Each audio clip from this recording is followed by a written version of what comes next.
Hello and welcome back to the course on R programming. Today we're going to learn a couple of things.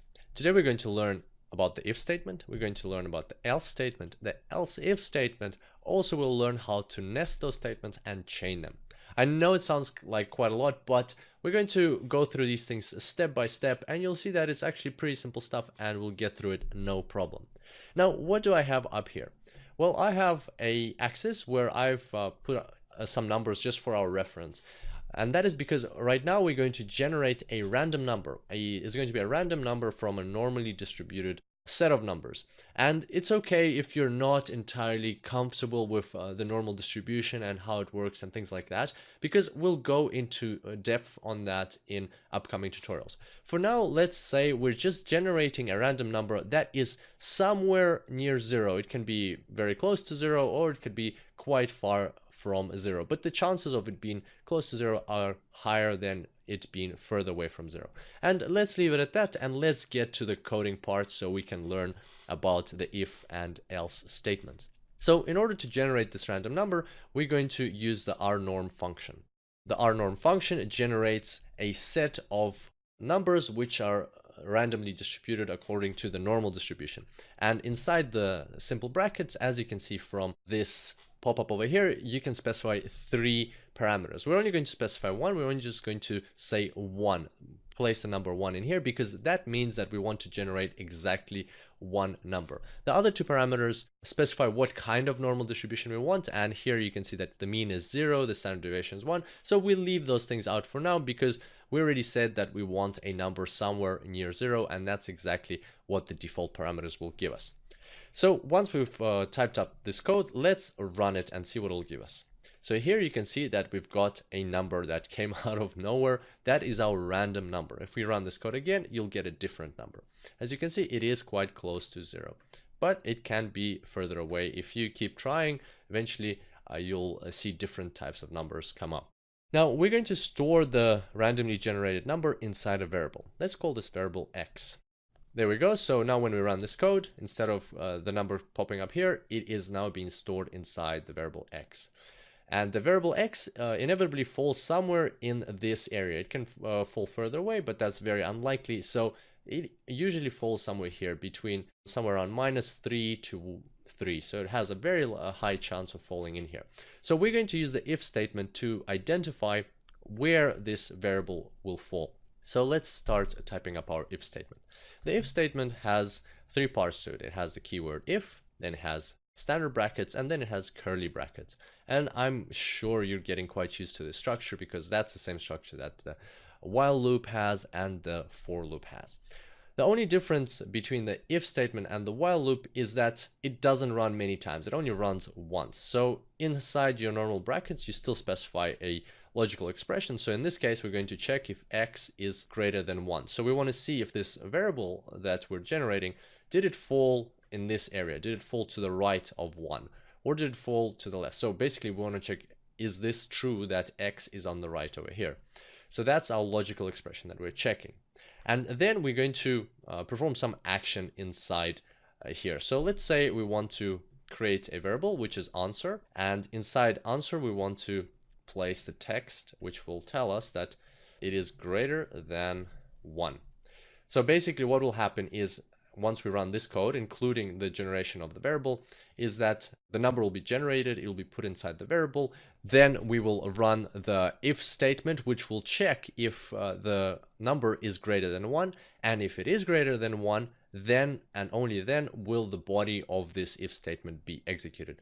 And then that's it, that's where the code will end. So it's not like a while loop where it will continue running, it will just stop there. So let's go ahead and run that. If we run that, you can see that the code has been run and the x value is updated here, and there is no answer variable. So there's no answer variable over here. That is because it hasn't been created. That's because x is not greater than 1 and this code was not executed. So let's run this a couple more times. So there you go. The next time we ran it, you can see that x is 1.6986 and the answer variable has been generated. It says greater than 1. Now, if we run it again, you'll see that what happens is we run into a bit of a problem. X is now less than 0 actually, but the answer is still saying greater than 1. Why is that? Well, this is simply because the answer variable has been stored since the previous run. So because this part of the code was not executed, the answer variable was not changed, and therefore it still has its old value. So now we're going to learn how to remove variables in R, and that is also quite a good skill to have. So here, before we run this code, what we're going to do is we're going to type in rm, and then we're going to type in the variable that we want to remove, answer. So if I run this line by itself, you'll see that the answer variable has been removed. So once again, now if we highlight everything, what will happen is of course we get a warning because we can't remove a variable that doesn't exist, but that's okay. What will happen is we remove the variable if it exists, and then we run this code. So let's try that again. Let's try that again. A couple of times. We want to get x greater than 1. So here you can see that x is greater than 1, and we've got the answer that it is greater than 1. So if we run the code again from now, you will see that the answer has disappeared and x is not greater than 1. Okay, so that is how the if statement works. Now, what happens if we want something else to happen if x is less than 1? In that case, we've got a useful statement called the else statement. So if we type in else over here, and then we open the curly brackets, and then inside these curly brackets, we need to type in the body of the else statement. As you can see, the else statement does not have normal brackets here like the if statement, and that is because it doesn't need a condition. The else statement will happen in all other cases except for when the if statement happens. So it's like a default or a fallback option. If this part does not get executed, then this part will get executed. So inside the else statement, what do we want to specify?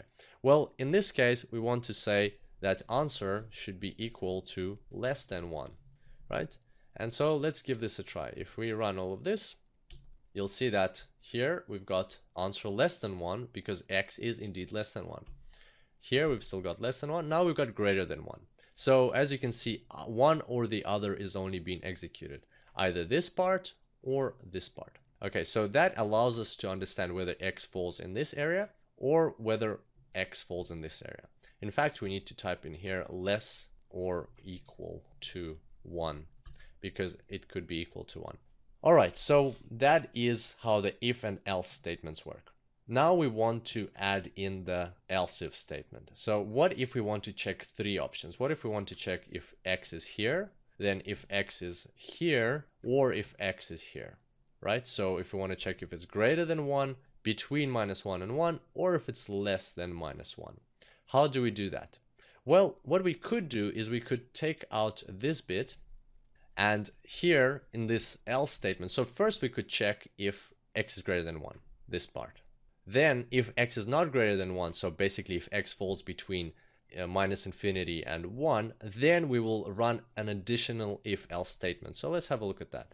I'm going to type in if x is less than 1, we already know that x is less than 1. If we want to say if x is greater or equal to -1, then we will say that answer is between -1 and 1, right? Because we already know that it's not greater than 1 because this was not executed, so it definitely is somewhere here. So if this condition is true, that means we're definitely lying in this area between -1 and 1.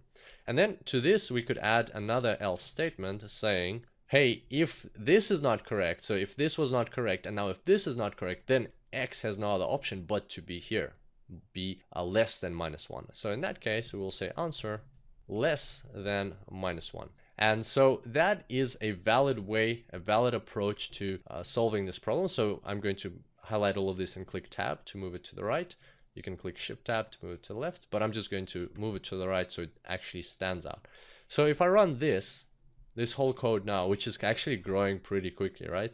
So if I run this whole code, you will see that every time it will give you the correct answer because that's how these if-else statements work. By the way, this structure is called a nested if-else statement. We've got one if-else statement, and then we've got another if-else statement within that first one. That's why it's called nested. So now if I keep running it, you'll see that it will give you the correct answer every time because that's how we've prepared it, right? Now, the last thing that I wanted to show you in this tutorial is that this structure can get very cumbersome, right? If you want to add another pair of nested statements, it will start growing and growing and growing. And that's why nested statements are not the best practice in programming. It's much better to chain statements. Let's see how that works. Chaining statements is pretty simple. In R, as in many or most other programming languages, you can also specify a third type of these statements. There's if, there's else, there's actually else if. And else if is exactly what allows you to chain them. Let's have a look at it. So here, instead of this else, what I would type in else if, actually separately.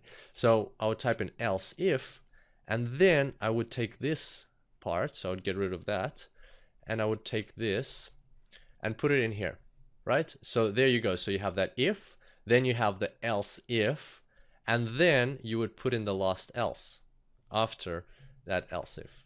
And then you'd get rid of this bracket because you don't need it anymore. So this structure is a bit different, and what happens here is first you check this if statement, so is x greater than 1. Then you check else if, so if that's not correct, let's check the next statement. Is x greater than minus 1, greater or equal to, so is does x fall between these two? And if that's not correct, then you go to the fallback option, meaning that x has no other option but to lie over here below minus 1. So you achieve the same result, but as you can see, the code is much neater and much shorter. And this is called chaining statements. So let's go ahead and run this now. As you can see on the right here, we're still getting the correct result every time. That's because we're achieving the same result, but we are doing it so in a much better way. So there we go. That's how if, else, and else if statements work. And that's the difference between nesting and chaining. And it's good to know the difference because sometimes people get it wrong. They think that chaining is actually called nesting. Well, those are two different things. And this brings us to the end of today's tutorial. I hope you found it useful, and I look forward to seeing you next time. Until then, happy coding.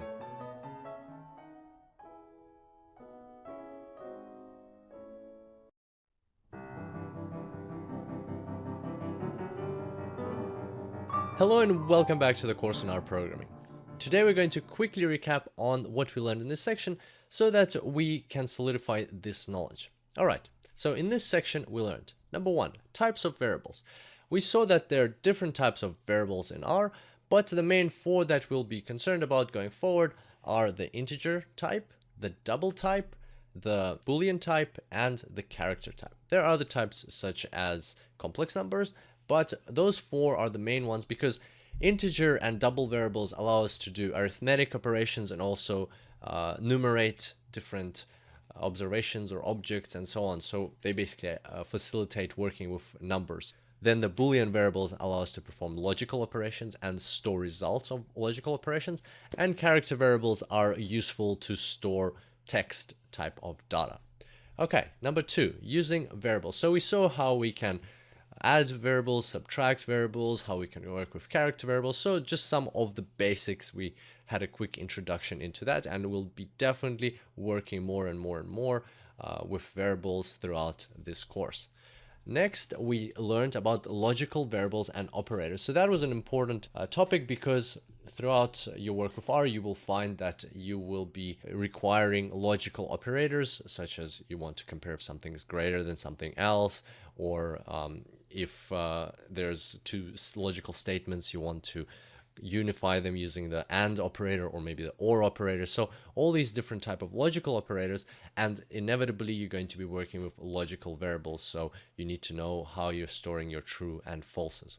Okay, then we went on to the while loop, and we learned how to create our very first while loop. It was an exciting tutorial, and we saw that we can put a counter inside a loop and make that loop execute several times and perform some actions on a recurring basis. So that was our first introduction to loops, and it's always good to know how while loops work. And once again, because in this section we're talking about overall fundamentals of programming, so that means that the way you learn about the while loop and all these other things, they're going to be applicable in other programming languages as well. Then we learned about using the console, so that part of your screen in the bottom left where you can type in code. So usually you type in code in the part where you're saving your progress, but if you type code into the console and execute it, it will still work. So that's an important thing to remember, that RStudio is kind of like a shell on top of R that allows you to save your code and load it and modify existing code. So that makes it convenient, but at the end of the day, everything gets put into the console and gets executed there, so you can always type in the console right away if you want to. Then we talked about the for loop, so it's a different type of loop to the while loop. It's just structured differently, but the essence is the same. You're repeating some sort of operation. And for those of you who have programmed in other programming languages before, you would have noticed that the structure of the for loop is slightly different in R than in other programming languages, and that is because we're kind of working with vectors, which we briefly mentioned in this section, but we'll move on to vectors in more detail in the next section of the course. And we talked about the if statement. So we talked about if, else, and else if statements. Those are basically ways that you can branch out your code, so you can check a logical condition and then execute some code or not execute that code based on the result of that logical operator. And also in that tutorial, we saw that there are two different ways to combine multiple if and else statements. One is called nesting and the other one is called chaining. So chaining is the preferred one because it keeps your code nice and compact, and you can change up to 1 million of those if else statements and your code will still look okay. If you start nesting them, then your code will get very bulky. And it's also good to remember the difference between the two because it is a quite important programming terminology. And finally, in this section, we also explored a random variables. So we got introduced to the Ournorm function, which allows us to create or generate random variables. And this was one. We had a few introductions to functions throughout this section, just lightly. We'll talk more about functions further down in the course, in fact, in the next section. But nevertheless, we already learned how to generate random variables, which is always a powerful tool to have in your arsenal. So there we go. That's the recap for this section. Remember to do the quiz because it'll help you perform a quick self-assessment of how you went in these tutorials. And also I've prepared quite an exciting homework exercise for you. So if you're interested to get some more hands-on practice, then definitely check it out. I'm sure you'll learn a lot. And I look forward to seeing you in the next section of the course. Until then, happy coding!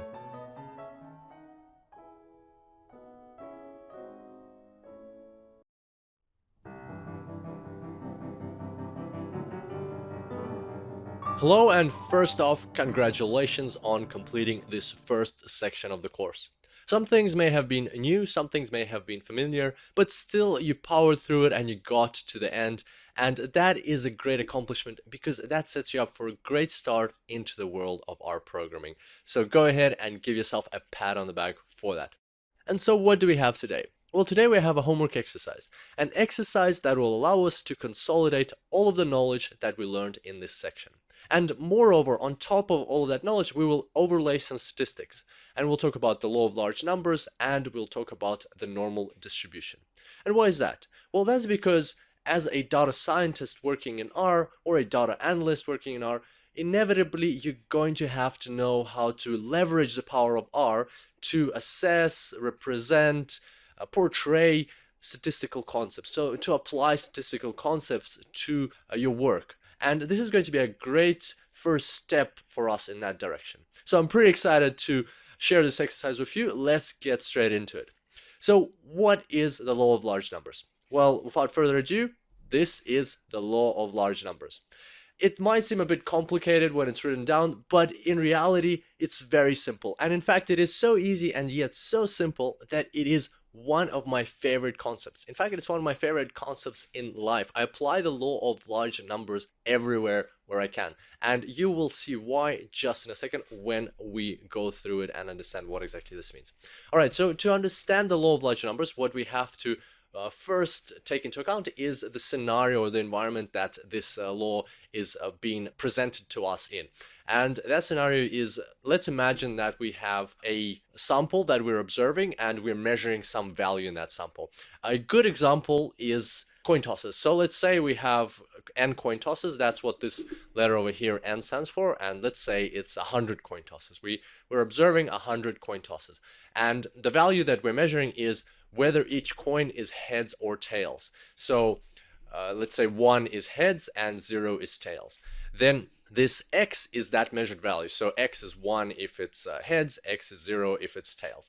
And what this x with the index n and this dash at the top means is, it means we're taking the average of x across this sample of n. So we did 100 coin tosses and we measured how many heads they are, and we averaged that out across the whole sample. So maybe we had like 43 heads, and we divided that by 100. So basically this this value would be 0.43.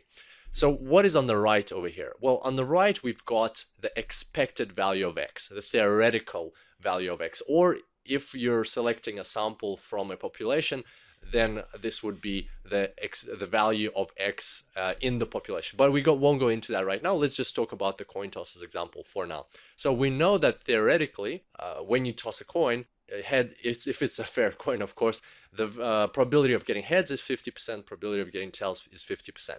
So that means out of 100 coin tosses, the expected number of heads is 50.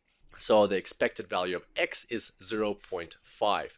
And so what this whole law represents, now we can assess it or understand it, is that when n is approaching infinity, so as n grows, as your sample size grows, your actually measured value converges to the expected value of that measurement. So let's say that again. The average of the actually measured value across your sample converges to the expected value of that measurement when n approaches infinity, so as your sample grows. And that is very important to understand. And the best way to actually understand it is to look at a specific example. Let's have a look. So let's say we have 10 coin tosses. So if you toss a coin 10 times, you might get 7 heads and 3 tails. That's not out of the norm. That's totally, you can totally imagine that happening, and it happens all the time. So in that case, you get a 70 to 30, which is quite far away from 50 to 50, right? Now, if you toss a coin 100 times, yes, a few coin tosses might be out of the norm, but you might get like something 52, 48, maybe you might get 43 and 57, something like that. And here in this case, 52, 48, it's 52%, 48%, already much closer to 50-50. If you toss a coin 1,000 times, you might get 502, 498, or somewhere thereabouts. And now you're getting even closer to 50-50. So as you can see, as the number of coin tosses increases, you're getting closer and closer and closer to that theoretical 50-50. And that is exactly what the law of large numbers says. And as you can see, it's a very intuitive concept. It's just written in mathematical terms, and it has that mathematical foundation to it. All right, so that is the law of large numbers. Now, what else we're going to need is we're going to need the normal distribution. So let's have a look at the normal distribution.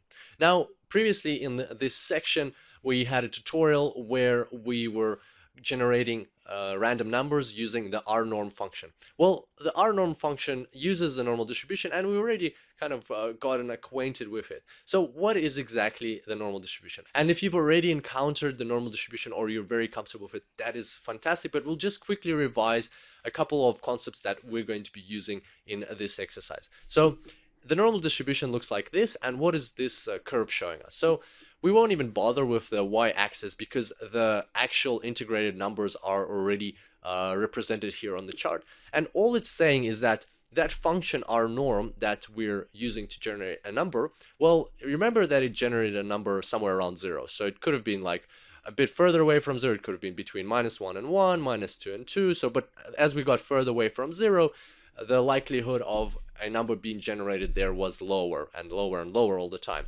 So that is exactly what this bell curve is representing. It's telling us that once, specifically for that function generates a number, and the likelihood or the probability of that number being in this interval between 0 and 1, in this case it's 1 sigma, but let's just imagine that sigma is equal to 1. So the likelihood of the number that's generated being between 0 and 1 is 34.1%. The likelihood of it being between -1 and 0 is 34.1%. So basically you have the probabilities here that any number you generate with that Ournorm function falls inside one of these segments.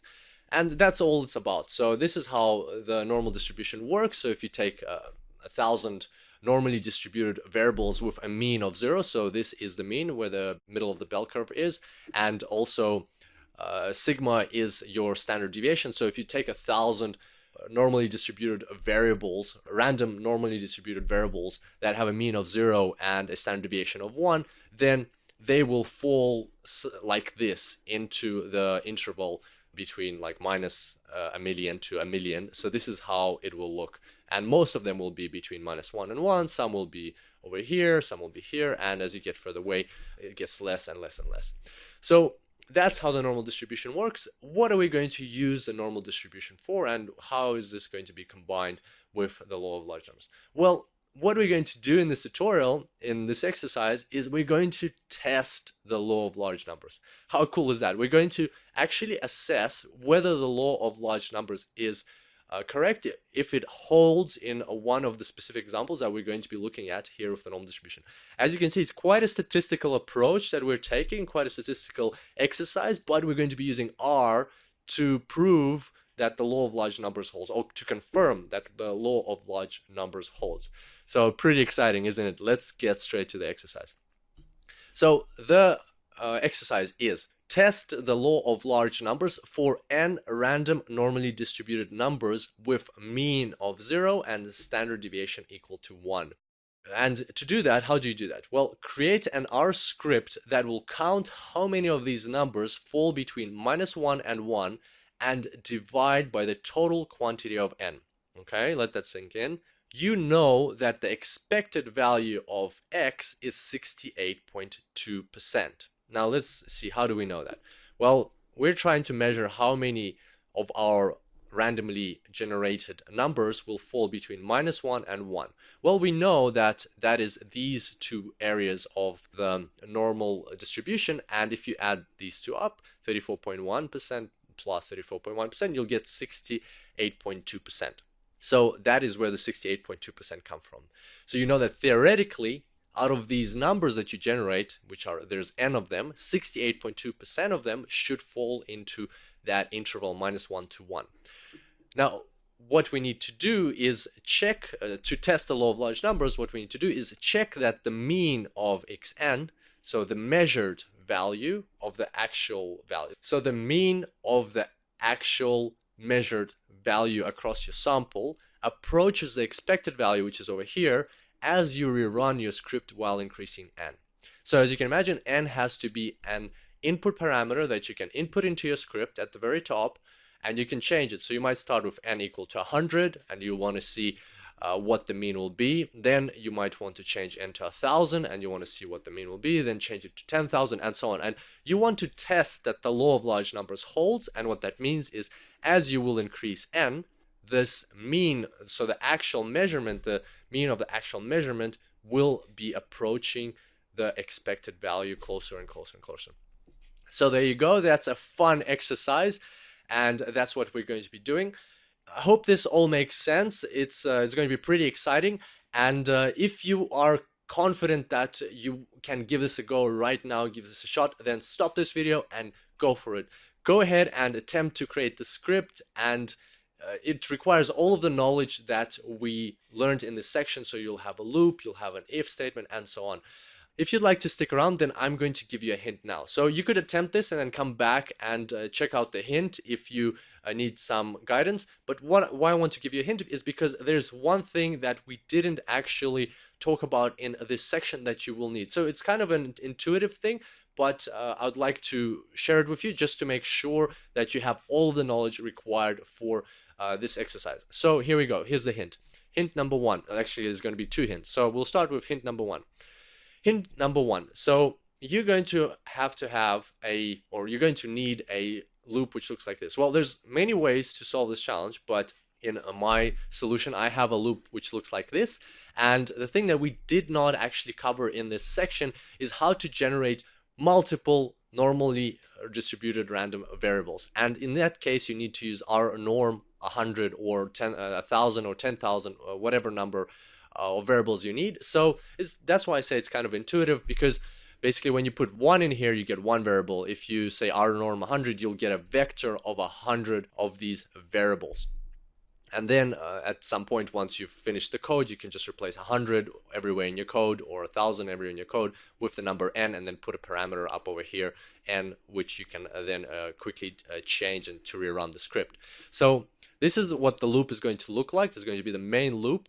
And the other thing I wanted to mention here is, for those of you coming from a background in other programming languages, so this took me quite some time to get my head around, is that I, in this case, so in other programming languages, I is basically a counter variable, it goes 1, 2, 3, 4, 5, and then you use, or it starts from 0, 0, 1, 2, 3, 4, 5, and then you use I to access elements of the array. Well, in R, in this way, when you write your loop like this, what happens is I becomes the variable itself. So it's not just an index, it's actually loop cycling through the random variables that you're going to generate. So in this case, let's say you generate variables 7, 5, 43, and so on. So then I will be equal to 7, the next time I will be equal to 5, then I will be equal to 43. So basically, don't try to use I as an index in this cycle, in this loop.